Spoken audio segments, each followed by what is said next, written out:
hermanos, todos ya ubicados. Buenos días. ¿Cómo están todos? Bien, bien. Gracias. Bueno, a mí me toca darles el contexto o leerles el contexto de lo que el pastor nos va a enseñar y predicar en esta mañana. Pero antes, hermanos, es que hay cosas que están en el corazón de uno que a veces el corazón palpita y uno no quiere dejarlo pasar. Y cuando uno está aquí arribita, aprovecha las oportunidades. Y hoy estábamos, Mari y yo, en el quehacer de la mañana, ¿verdad? Y estábamos escuchando pues como un devocional. Y algo que a mí me impactó, y es que se los quiero compartir por lo que el Señor nos trajo como en la mañana en cuanto a la alabanza.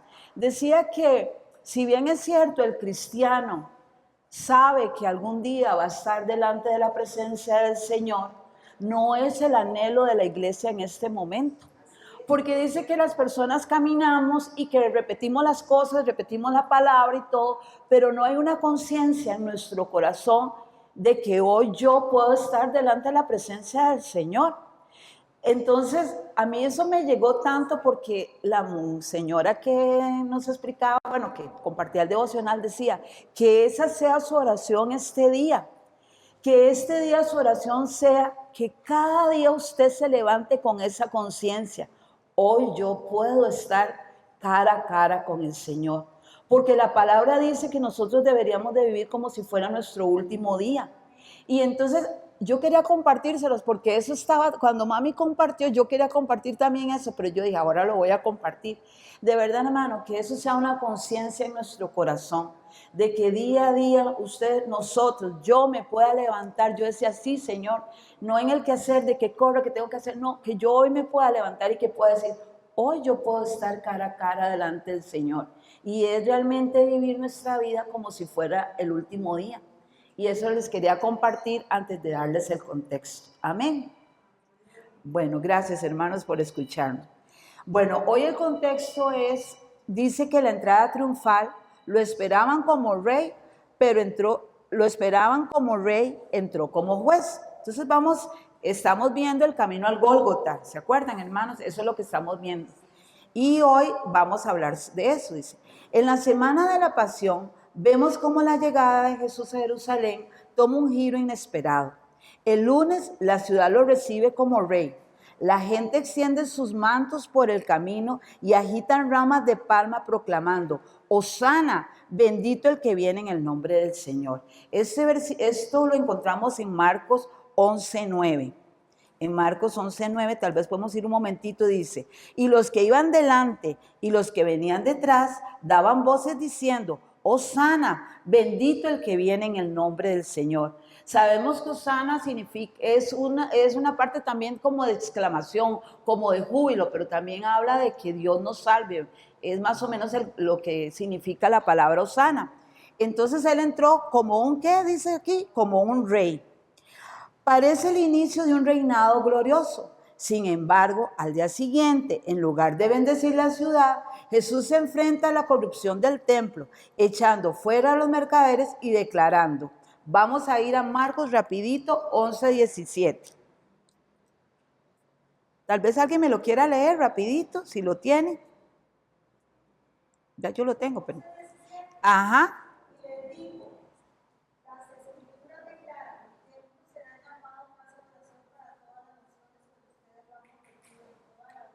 Muy bien, exacto. Lo que parecía una entrada triunfal se convierte en un juicio y la indignación de los líderes religiosos comienzan a crecer. El acto de maldecir la higuera, aquí estamos viendo varios eventos, ¿verdad? Lo que estamos viendo son varios eventos de cuando Jesús entró a Jerusalén y los eventos que él fue marcando desde el lunes hasta el día que él fue crucificado. Entonces, el acto de maldecir la higuera en Marcos 11, 12, 14 sirve como una poderosa metáfora del juicio que Jesús estaba pronunciando sobre Israel. Todos esos versículos ustedes después los pueden buscar, ¿ok? La higuera que tenía hojas pero no frutos representa a un pueblo que, aunque aparentemente religioso, no produce frutos de justicia ni de fe genuina. Esta es una advertencia. Dios espera frutos verdaderos de aquellos que se proclaman como su pueblo. Amén. La parábola de la viña en Marcos 12, 1-12 es otro recordatorio de este juicio eminente. Jesús cuenta cómo los labradores de la viña matan a los siervos enviados por el dueño y finalmente matan al hijo del dueño. Esta parábola es un claro llamado a la nación de Israel, que había rechazado a los profetas y ahora rechazaría a Jesús, el Hijo de Dios, al igual que al dueño de la viña. Se ve obligado a pronunciar juicios sobre ellos. Ok, entonces ya tenemos 3 eventos. Tenemos el evento de cuando entró al templo, tenemos el evento de la higuera seca y tenemos el evento de la parábola de la viña. Lo que Jesús estaba haciendo en Jerusalén no es solo un acto de juicio hacia los líderes religiosos de su tiempo, sino también un cumplimiento de los profetas, como Isaías había anunciado siglo antes, en Isaías 5. Habla de una viña que no produce fruto, a pesar de que Dios había hecho todo lo posible para que floreciera. Israel, como la viña, había sido bendecido con todas las oportunidades para vivir de acuerdo con la voluntad de Dios, pero no produjo fruto. Como resultado, Dios pronunció juicio y la viña sería destruida. Este mensaje de juicio es duro, pero también está marcado por la esperanza de un remanente. Vamos a ir a Isaías 6:13. Vamos rapidito, para no quitarle mucho tiempo al pastor. Isaías, espérense porque es que estoy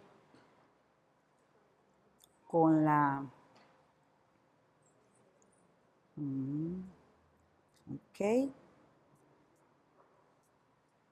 ¿Listos, hermanos? ¿Ya lo tienen ustedes? Dice, y si quedare aún en ella la 10ª parte, esta volverá a ser destruida. Pero como el roble y la encina, que al ser cortados aún queda el tronco, así será el tronco, la simiente santa. Entonces nos recuerda que a pesar del juicio, quedará siempre ¿qué? Una parte, ¿verdad? Quedará la 10ª parte, un remanente fiel. Eso nos muestra que incluso cuando parece que todo está perdido, Dios siempre preserva un pequeño grupo que sigue fiel a Él. Amén. Que estemos dentro de ese grupo, hermanos. En este contexto, Jesús viene no solo como el rey que esperaban, sino también como el juez justo. Su llegada a Jerusalén es un llamado a la reflexión. ¿Estamos nosotros también siendo como la higuera, llena de hojas, pero sin frutos? ¿O estamos dispuestos a ser parte del remanente fiel que sigue a Dios a pesar de la adversidad? ¿Qué vamos a reflexionar con todo esto, con todo lo anterior? El juicio de Dios es siempre justo, pero también es un recordatorio. Su santidad, a lo largo de las Escrituras vemos cómo Él busca una relación genuina con su pueblo. Nos llama a ser una viña productiva, a dar frutos de justicia y fe verdadera. En esta Semana Santa, hermanos, reflexionemos sobre nuestra propia vida. ¿Estamos viviendo como la higuera que tiene solo hojas o estamos produciendo frutos que honran a Dios? Que nuestras acciones y actitudes reflejen la justicia de Dios y la santidad de nuestro Dios. Amén. Gracias. Recuerde que estamos trabajando esta parte. Jesús va camino al Gólgota. Hemos pasado, esta es la 6ª entrega y ya nos aproximamos a algunos eventos. Esta mañana yo he querido que trabajemos algunos eventos y en el contexto Giselle, o Giso, o yo no sé cómo decirle, pero Giso, Giselle, no hombre. Pero el punto es que en toda esa travesía, en todo ese camino, hay cosas que están aconteciendo. Hoy vamos a ver aquí y allá las chicas que esto no me pasa, y si no me pasa, no me pasa. El camino hacia el Gólgota representa el recorrido de nuestro Señor Jesucristo hacia el sacrificio redentor. Está lleno de enseñanzas, hermanos, este camino. Está lleno de señales proféticas, revelaciones divinas. Y a través de los acontecimientos que tuvieron lugar desde su entrada a Jerusalén hasta su crucifixión, hermanos, Jesús no solo cumplió las profecías del Antiguo Testamento, sino que también confrontó al sistema religioso de su tiempo revelando verdades espirituales que siguen siendo vigentes para la iglesia actual.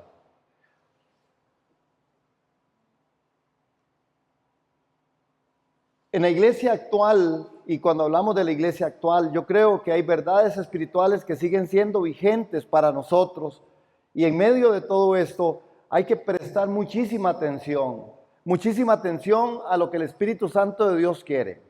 Yo he estado ahí meditando y hay una frase que me sigue sonando ahí, que estoy tratando de ver cómo hay revelación en medio de esto. ¿Y qué es lo que Dios realmente quiere para nosotros como comunidad de fe? Es una frase, tal vez ustedes ayúdenme a orar. Lo que yo pude escuchar, pude percibir, pude captar, es una frase: devuélveme la iglesia. Devuélveme la iglesia. Devuélveme la iglesia. Devuélveme la iglesia. Yo he captado algo con respecto a esto, pero es solo un poquito de lo que pudiera ser esto. Creo que Dios nos está llamando como iglesia, a la iglesia en general, a la iglesia del Señor. ¿Por qué, hermanos? Cuando Jesús confronta el sistema religioso de su tiempo, que revela verdades espirituales que siguen siendo vigentes para la iglesia actual, una de las cosas que Jesús hace en medio de este caminar, y lo vamos a ver, le dice: es que mi casa es casa de oración y ustedes la han hecho cueva de ladrones. Devuélvame la iglesia. Devuélvame la iglesia que se congrega, la iglesia que tiene su altar familiar, la iglesia que era esa iglesia en donde Jesús era el centro y el todo. En donde, hermanos, no era lo importante del predicador, la importancia y la relevancia la tenía la palabra. No eran las iglesias grandes, enormes, gigantescas, con humo y sonidos y formas y todo, que al final, bueno, gracias a Dios porque tienen la posibilidad. No queremos pecar de envidia, aquí tenemos lo que Dios quiere que tengamos, gracias a Dios y a ustedes. Pero lo digo en el sentido en que muchas veces eso es lo que funciona. Y entonces la gente anda detrás de aquello que es novedoso. Y Jesús está diciendo, el Espíritu Santo está trayendo una palabra que es: devuélveme la iglesia. Una iglesia que quiera buscar no un asunto solo de la unción, porque la unción es un asunto a veces de predicación, la unción es un asunto a veces de conocimiento bíblico, pero la unción debe ser cambiada por algo distinto y diferente que se llama la gloria de Dios. La gloria de Dios es la que tenemos que nosotros pretender. La gloria de Dios es la que hay que perseguir. Hay cosas que están aconteciendo, hermanos, que tenemos que fijarnos en estos últimos tiempos y hacer una lectura de una forma distinta, con temor y con temblor de la palabra del Señor. Dios ha cambiado. Hay variables que Dios ha venido haciendo, hermanos. Al pueblo de Israel al principio le dijo el Señor: le pondré la nube y le pondré la antorcha de fuego. Cuando la nube se mueve, el pueblo se mueve. Pero cuando llega con Josué, a Josué le dice: Josué, cambio de planes. Ahora, donde tú vayas, yo estaré contigo. Ya no tengo que perseguir la nube, hermano. ¿Sí? La unción tenía un espacio, tenía un momento, era milagroso, era fuerte, era profundo. Era un fenómeno impresionante poder ver esa nube moverse y al pueblo al unísono moviéndose, hermanos. Pero hoy le dice: yo, donde tú vayas, yo voy a estar. Ahora sí, esto es buscar la gloria de Dios. Donde tú estás, Él va a estar. Donde tú estás, Él va a estar. Donde tú estás, Él va a estar. El tema es: ¿dónde estoy? ¿Dónde estoy? Ya me desvié del bosquejo. Esto fue un desastre. Bendito el nombre del Señor. Pero es que tenía que decirles eso, que oren por mí, por esto, y que oren por nosotros, por la familia pastoral, por por el equipo ministerial de aquí del Centro de Enseñanza y Discipulado, que les amamos, que necesitamos encontrarnos siempre en la voluntad de Dios, hermano, porque hoy el mundo está siguiendo cosas, la iglesia está siguiendo cosas, pero no está a veces entendiendo que Él va a estar donde yo estoy. Él va a ir conmigo. ¿Se acuerdan a Moisés? ¿Cuál fue la petición de Moisés? Déjame ver tu qué. ¿Qué le dijo a Moisés? Déjame ver qué. Tú. Otra vez. Déjame ver qué. Déjame ver qué. Moisés entendió esto. Él sabía que era la gloria. Y el Señor le dice, vea Moisés, para que le vaya bien, le voy a dejar que vea la espalda. Vea qué manera. Pero nosotros hoy tenemos una revelación diferente. Este camino al Gólgota, lo que está pasando, hermanos, es trascendental, es profundo, es fuerte. Jesús viene a revivir la parábola de Isaías capítulo 5. Y en capítulo 5 hay una parábola que es la misma que aparece y que vamos a poder ver un poco en Marcos.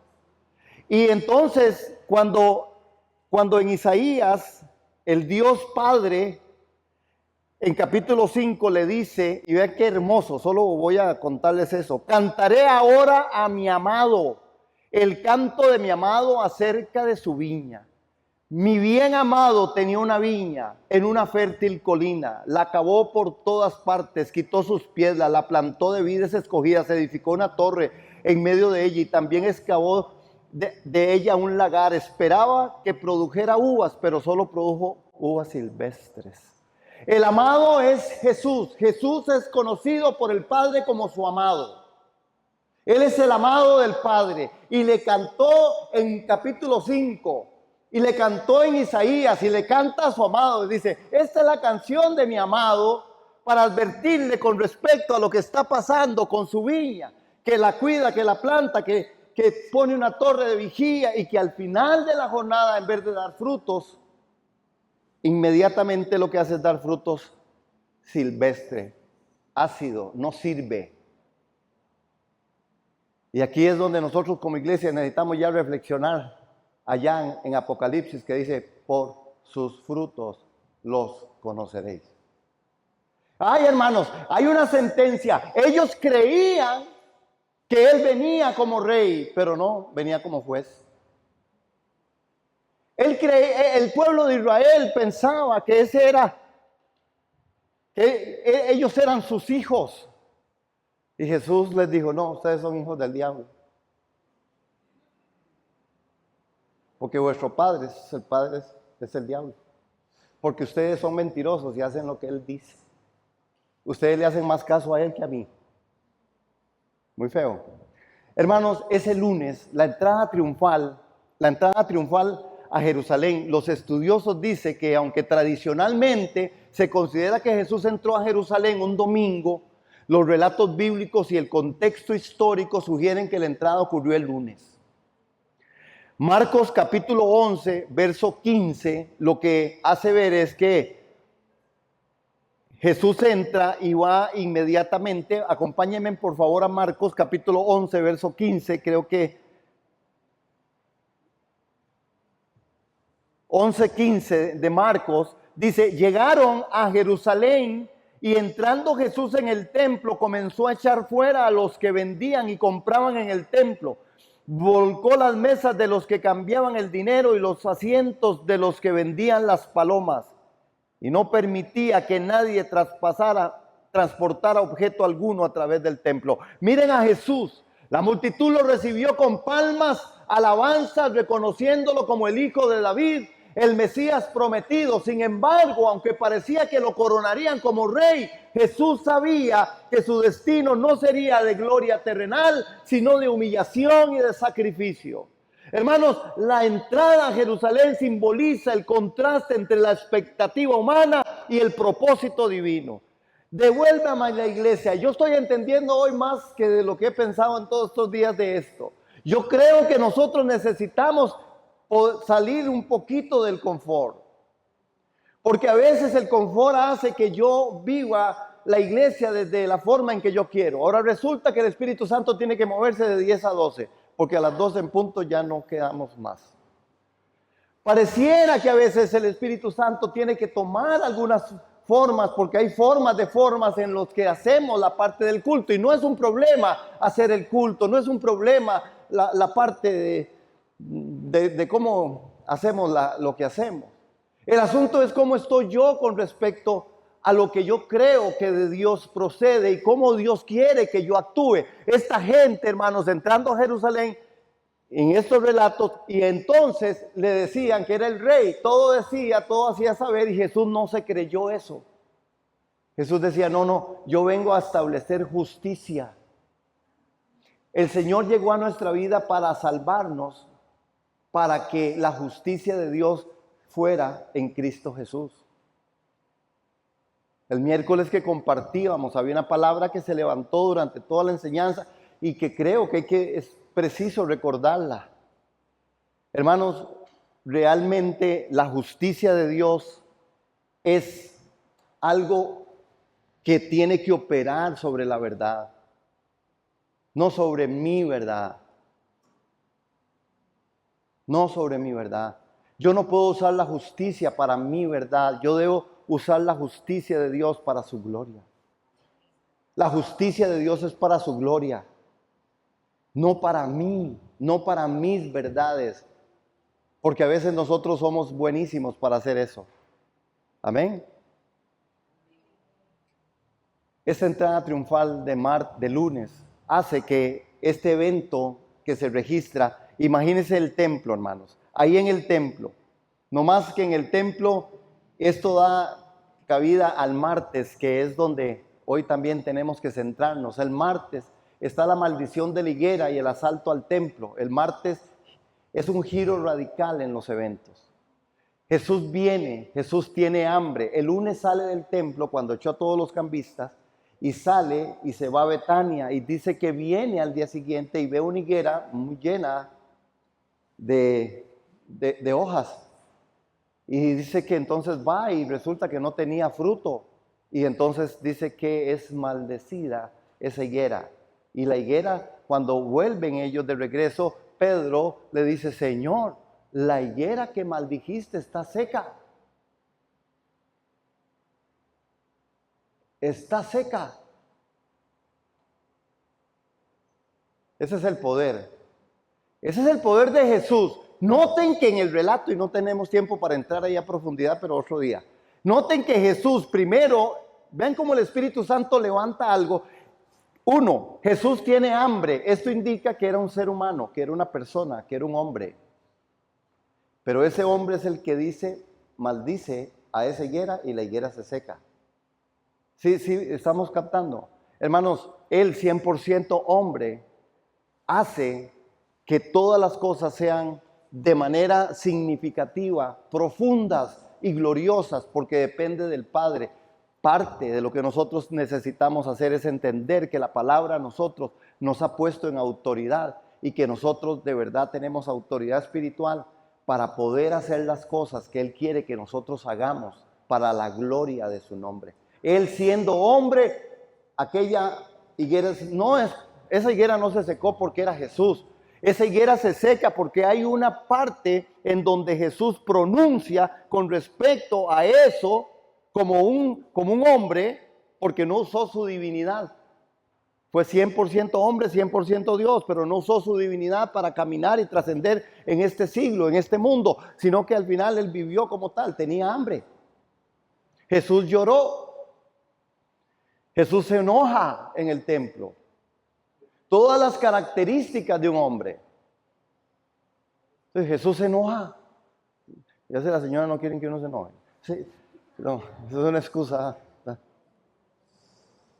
Ese martes, hermanos, hay que verlo de una manera, porque después de pasar la noche en Betania, Jesús regresa a Jerusalén, y al encontrar la higuera sin fruto, la maldice. Está en Marcos capítulo 11, verso 12 al 14, que ahí ustedes lo pueden ver. Dice que al día siguiente, cuando salieron de Betania, Jesús tuvo hambre, y viendo de lejos la higuera con hojas, fue a ver si quizá pudiera hallar algo de ella. Cuando llegó a ella, no encontró más que hojas, porque no era tiempo de higos. Jesús, hablando a la higuera, le dijo: nunca jamás coma nadie fruto de ti. Y sus discípulos le estaban escuchando. Hermanos, esta higuera queda seca. Esta higuera simboliza a Israel, una nación que parecía espiritualmente fructífera, pero estaba vacía de justicia y fe verdadera. Al día siguiente la higuera estaba completamente seca, demostrando el juicio inminente de esa nación. Esa nación está en juicio hasta el día de hoy. Y cuando en Isaías está el relato, y que se leyó ahora un contexto con respecto a eso, dice: pero hay un porcentaje que no va a entrar en esto, sino que hay un remanente, que es el remanente justo. El que Isaías, es que no tenemos el espacio, hermanos, pero si uno vuelve a Isaías, cuando uno ve a Isaías, la profecía de Isaías decía: para que viendo no vean, para que oyendo no entiendan, ¿verdad? Y para que entonces se les diga y ustedes no entiendan nada. Pero hay un remanente, y Jesús lo vuelve a tomar en esto y les dice a los discípulos, los discípulos es el remanente de Jesús. Los discípulos es el remanente de Israel, porque ellos, los que estaban ahí, no entendieron. Y cuando Él dice todas las parábolas, Él se las explica a los discípulos, porque le dice a los discípulos: a ustedes les es necesario entender esto. Nosotros, si somos sus discípulos, si somos su iglesia, si somos sus hijos, hermanos, es que el reino le fue quitado a Israel y fue puesto para nosotros como un remanente santo. No, esto debería ser de mucha alegría. Es que Él nos introdujo en el reino de su amado Hijo. Por gracia somos salvos. Amén. Y esto ocurre camino al Gólgota. Todos estos eventos, hermanos, hay que estudiarlos. Porque aquí está, hermano, este tema de la higuera es un tema, hermanos, que el pueblo de Israel tendrá su espacio y su momento. Por eso al final del tiempo podremos ver cómo Israel va a tener que hacer algo, y el Señor tiene cuidado de su pueblo Israel. Amén. Pero mientras tanto, a mí me da la sentencia, hermano, fue una sentencia. Cuando Jesús le dijo lo de la higuera, en el siglo VIII, Jerusalén cayó para cumplimiento de esta profecía. Fue seco ese por los babilonios. Entraron y arrasaron con todo, para que se cumpliera lo que se había dicho, porque la vid quedó sin protección, porque Él manda a aquellos y manda a sus siervos para que recojan de lo que era de Él, en la parábola, y matan al que mandó, lo mató, y manda al hijo, dice, y mandó al hijo, y al hijo también lo mataron. Hermanos, ese es el martes. Este miércoles Jesús entra al templo y lo purifica y hace una declaración en el martes. Mi casa será llamada, en el lunes, mi casa será llamada casa de oración, pero vosotros la habéis hecho cueva de ladrones. Ya no les dijo: ustedes son la élite, ustedes son la casta sacerdotal. Le dijo: no, ustedes son un montón de ladrones. Que no tenía Jesús ningún problema. Yo decía: Señor, con razón no tenía tantos seguidores. Es que su predicación no era como muy confort. Mi casa es casa de oración, ustedes la han hecho cueva de ladrones. Ustedes son del diablo, porque ustedes hacen las cosas que el diablo quiere. Entonces, Él es mentiroso, ustedes también mienten. Mienten con sus cosas, mienten diciendo: no puedo estar, no puedo oír, mi compromiso. Es decir, por muchas maneras. Y ellos decían: sí, es que tenemos a Abraham como padre. Y el Señor le dijo: no, tampoco, porque yo soy un poquillo mayor que Abraham. La religión no les permitió a ellos ver. La religiosidad no permite ver, hermanos, los eventos espirituales más profundos. Y la religiosidad nos mata. Amén. Tengo que correr. Esta parábola es una clara referencia a la profecía de Isaías 5. El miércoles, la parábola de los labradores malvados. El miércoles Jesús regresa al templo y narra la parábola de los labradores malvados en Marcos capítulo 12, verso del 1 al 12. Él vuelve al templo el miércoles y les empieza a contar a todos los que están ahí. Dice, resulta que no ve que había un hombre que tenía, y empieza a hablar, hermanos. Y ellos decían, ellos entendían, ellos sabían de qué estaba hablando, porque era lo que se estaba diciendo en lo que Isaías había relatado.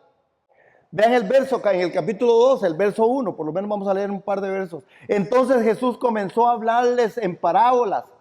Un hombre plantó una viña y la cercó con un muro, cavó un estanque debajo del lagar y edificó una torre.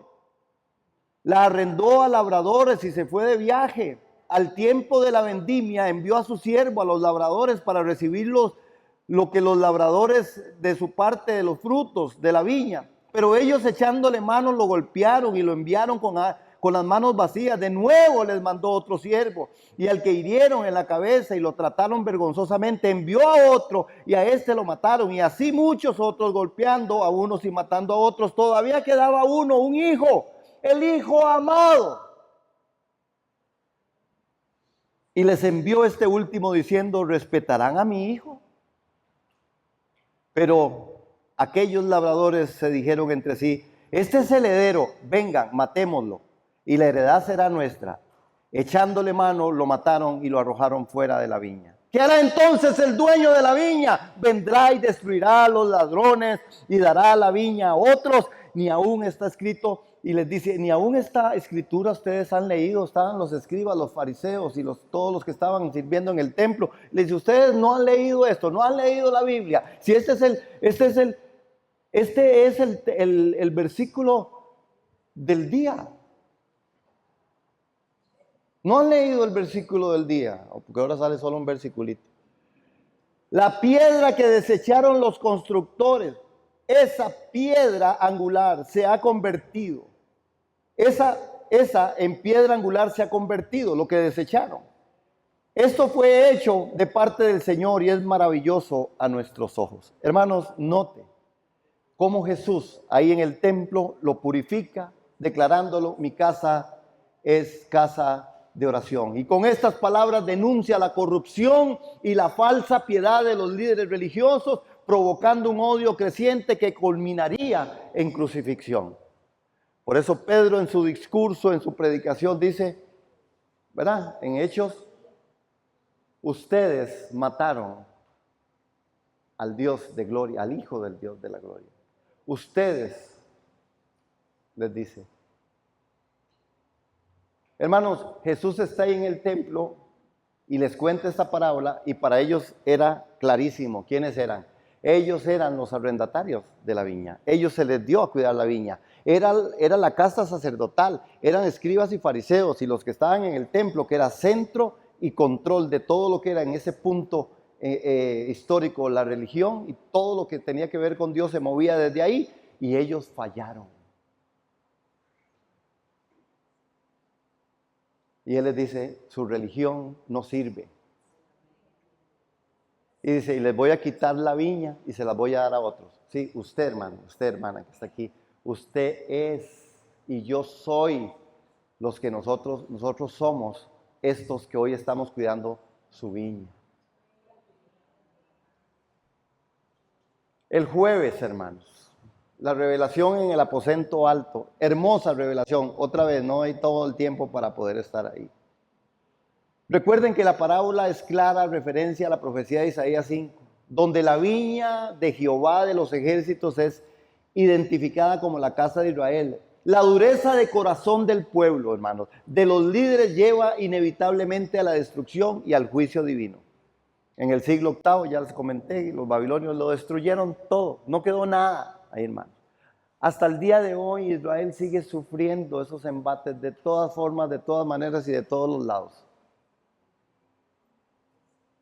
Y ahí están como Clodomiro, como gato panza arriba, tratando de defenderse de cualquier forma. Pero no han regresado. Y creo que ahí es donde está esta palabra, esta parte, devuélveme la iglesia.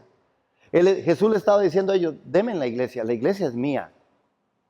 Es mía. Ustedes vienen solo con sacrificios, ustedes son religiosos, ustedes no están operando según justicia. La justicia que ustedes operan es para sus verdades y no para la verdad eterna. Porque ellos decían, no, pues si presentamos sacrificios, no, pues si tenemos a Abraham, no, pero ve aquí están los palominos, no, pero cuidado, amado hermano. Este jueves en la revelación del aposento alto anuncia la venida del Espíritu Santo, quien le guiará a toda la verdad. Juan 14:26, Jesús les dice, es mejor que yo me vaya, porque cuando yo me vaya, enviaré al Consolador, enviaré al otro, al Espíritu Santo de Dios. Amén. Es hermoso poder ver esto en el camino al Gólgota. El camino al Gólgota no fue una marcha hacia la cruz, sino una confrontación directa con la hipocresía religiosa y una declaración de juicio contra la infidelidad espiritual. Hermanos, y aquí tenemos nosotros que agarrar para nosotros, porque al final nosotros también estamos metidos en el tema. Porque a nosotros se nos entregó la viña, a nosotros se nos entregó el Espíritu Santo. Es que el Espíritu Santo se nos dio a nosotros. Tanto así que dice que el Espíritu Santo vino al mundo para redarguir de juicio, justicia.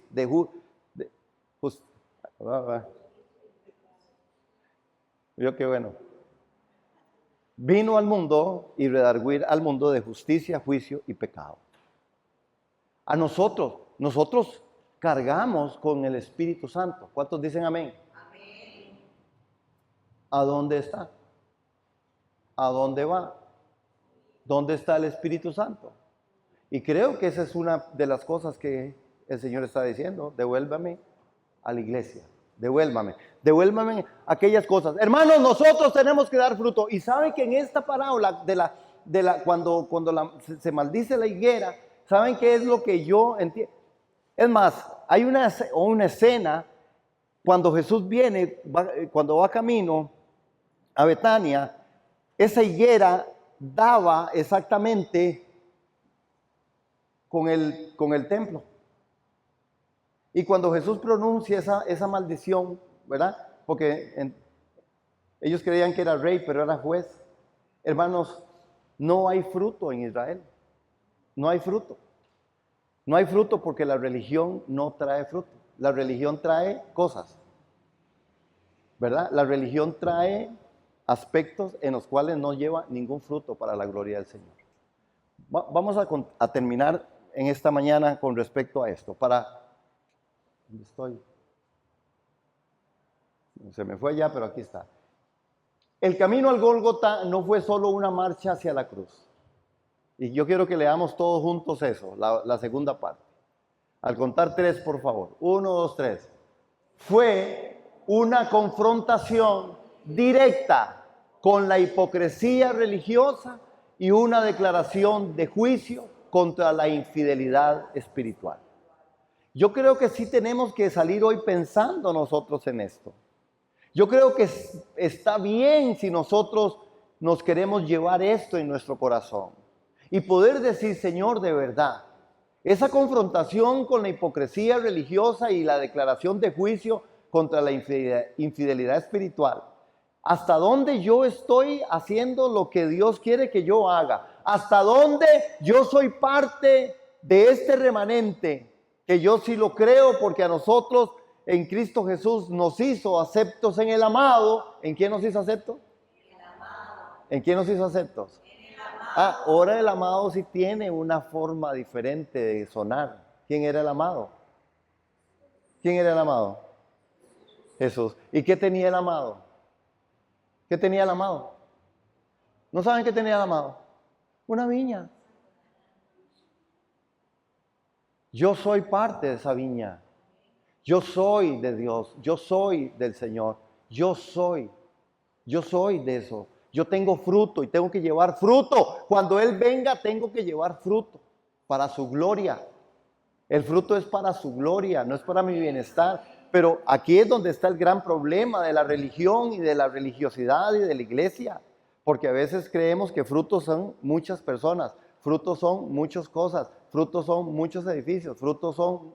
Y cuidado, porque por los frutos nosotros seremos conocidos. Amén, hermano. Camino al Gólgota. En esta entrega yo creo que es preciso que nosotros reflexionemos ¿Qué fue lo que realmente pasó? ¿Por qué Jesús entra para ellos como rey, para él un juez? Ellos lo querían como el rey, pero Jesús dice, no, vengo a establecer el justo juicio. Ustedes se les va a ser quitado de ustedes, yo les voy a quitar esto a ustedes. Amén. Y llega otro momento en donde entonces les dice, aquí tengo la parábola. Ustedes son los de la parábola. Ustedes son los que rentaron la viña. Ustedes son los que tenían que dar fruto y ustedes no han dejado que este fruto. Lo que ha salido de ahí no sirve para nada. Lo que ustedes han hecho con su religión no funciona. Y no va a funcionar, hermanos. Porque la religión no va a funcionar. La relación íntima y personal con Jesús es lo que realmente nosotros tenemos que ir. Queremos decir, Señor, muéstranos tu gloria. Muéstranos tu gloria. Muéstranos tu gloria. ¿Saben? La gloria de Dios hace que usted y yo no entendamos casi nada.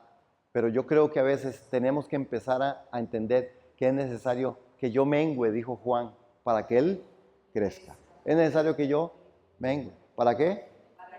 Para que Él crezca. Reflexionemos en esta confrontación directa con la hipocresía religiosa y la declaración de juicio contra la infidelidad espiritual. ¿A dónde vamos nosotros? ¿En dónde estamos? Que Dios nos ayude y que en este tiempo que estamos tocando este tema, reflexionemos profundamente, hermano. Que abracemos la cruz, que nos neguemos a nosotros mismos y que le sigamos a Él. Porque esto es la espiritualidad que Dios quiere de nosotros. Y tenemos la capacidad de negarnos a nosotros mismos, tomar la cruz y seguir en poder. ¿Cuántos dicen amén? ¿Cuántos dicen amén? Padre, yo quiero bendecirte por tu palabra. Tu palabra hoy nos muestra, Señor, que tú tienes un plan y un propósito. Señor, que tú no quieres, Señor, hipocresía. Tú no quieres religiosidad. Tú quieres una religión sin mancha, pura, de contacto, de comunión íntimo contigo. Ayúdanos a entender. Ayúdanos a comprender, Señor, las Escrituras. Danos revelación por tu Espíritu Santo para caminar en pos de ti, Señor. Padre, porque en el mundo hay muchas cosas que parecieran, pero no lo son. Hay mucho bullicio, hay mucha bulla alrededor, en donde todos de una u otra manera piensan que tú estás ahí, que tú sí estás en esto, y tú advertiste, cuidado cuando digan está aquí o está allá. Cuidado, que nadie los engañe, porque tú eres ese Dios que sabes que por tu Espíritu Santo tendremos nosotros que saber dónde estás, hacia dónde vas. Nosotros somos guiados por el poder de tu Espíritu Santo. Enséñanos, Dios de la gloria, en el nombre de Cristo Jesús, a ser guiados por tu Espíritu, porque tu Espíritu es el que conoce tu perfecta y santa voluntad. En el nombre de Cristo Jesús. Amén. Amén, hermanos. Démosle un aplauso al Rey. Él se lo merece. Gracias por la obra. Gracias por ese camino al Gólgota, que no fue solo una marcha.